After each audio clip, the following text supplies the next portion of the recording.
What is the Mexican-American status quo now? It's very disturbing. We sent deported criminals back to Mexico, and they would not allow them to land in Mexico. We had people of the cartel shoot an American citizen on U.S. land and shoot at our border patrol. So what is Mexico? Is it a neutral? Is it an ally? Is it an enemy? Is it a frenemy?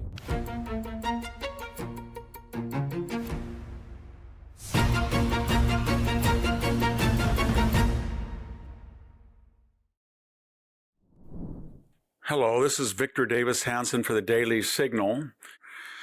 I'd like to talk today about the status of Mexican-American, not as a Mexican-American citizen, but Mexico's relationship with the United States. What is the Mexican-American status quo now? It's very disturbing. I'll just give you an example of what I mean. We sent deported criminals back to Mexico, and we were going to, and they would not allow them to land in Mexico. We had people of the cartel shoot an American citizen on U.S. land and shoot at our border patrol. So what is Mexico? Is it a neutral? Is it an ally? Is it an enemy? Is it a frenemy? Here's some data. Right now we have a trade deficit with Mexico of $150 billion. Remember Ross Perot? I was about in my 40s, early 40s, 1992, 96, third-party candidate. He said, you're going to hear a big sucking sound. What he meant was your jobs are going to go to Mexico. They're going to run up surpluses. We're going to get hurt. I thought that was kind of a little bit dramatic. That's exactly what happened. When he warned that, as soon as NAFTA went in, they had a 2 to 3 billion, and then 10, and then 40, and then 60.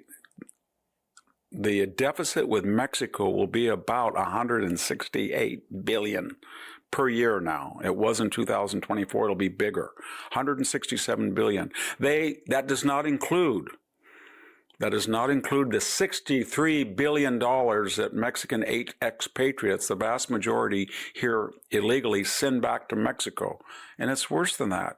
How does somebody who's impoverished from some of the poorest areas of Mexico free up $400, $500, $600 of their income to send back to the Mexican government? I don't say Mexican government directly, but relieving the Mexican government of their responsibilities to have a social network for their own family, for people's family. And the answer is they're on subsidies, local, state, federal, housing, education, food, healthcare, provided by the American taxpayer.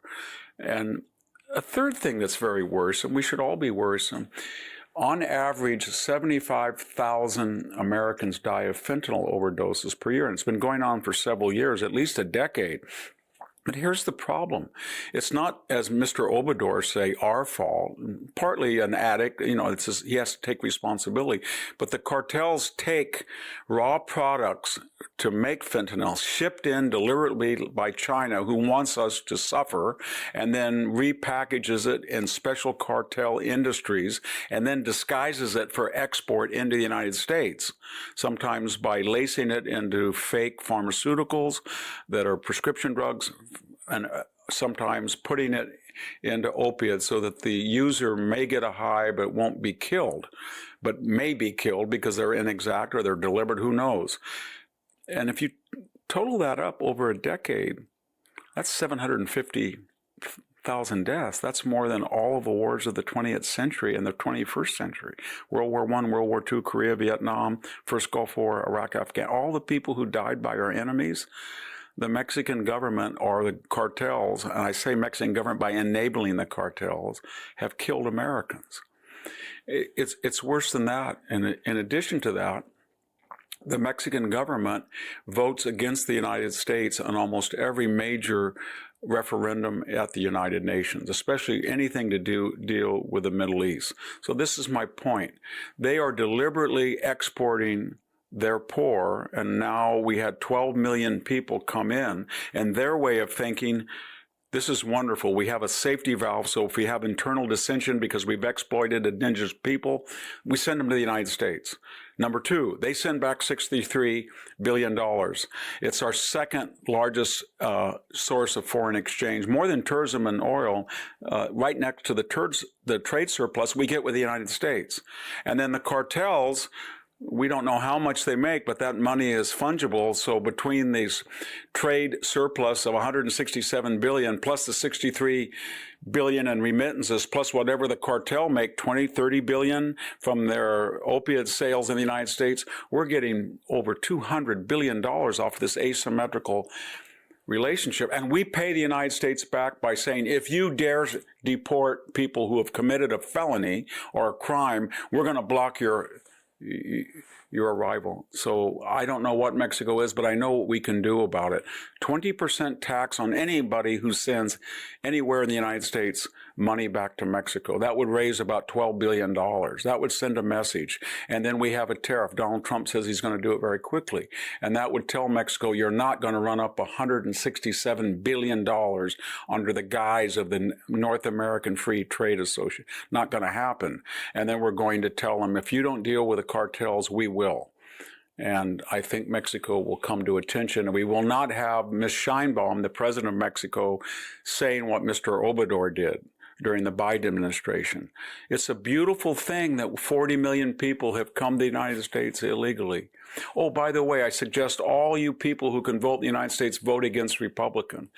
And he did that again and again and again. It's time for us to be very sober, careful, judicious, and say to Mexico, you have to decide whether you're a friend, an ally, or an enemy, because right now you are an enemy of the United States, and we will take the necessary make the necessary adjustments for that unfortunate fact. Thank you very much. Victor Davis Hanson for the Daily Signal. Thank you for watching today's podcast. And for more news like that, subscribe to the Daily Signal. And maybe you can check out my own website at victorhanson.com for podcasts, lectures, ultra series behind a paywall, but more importantly, just daily columns that are accessible and free to everyone. Thank you very much.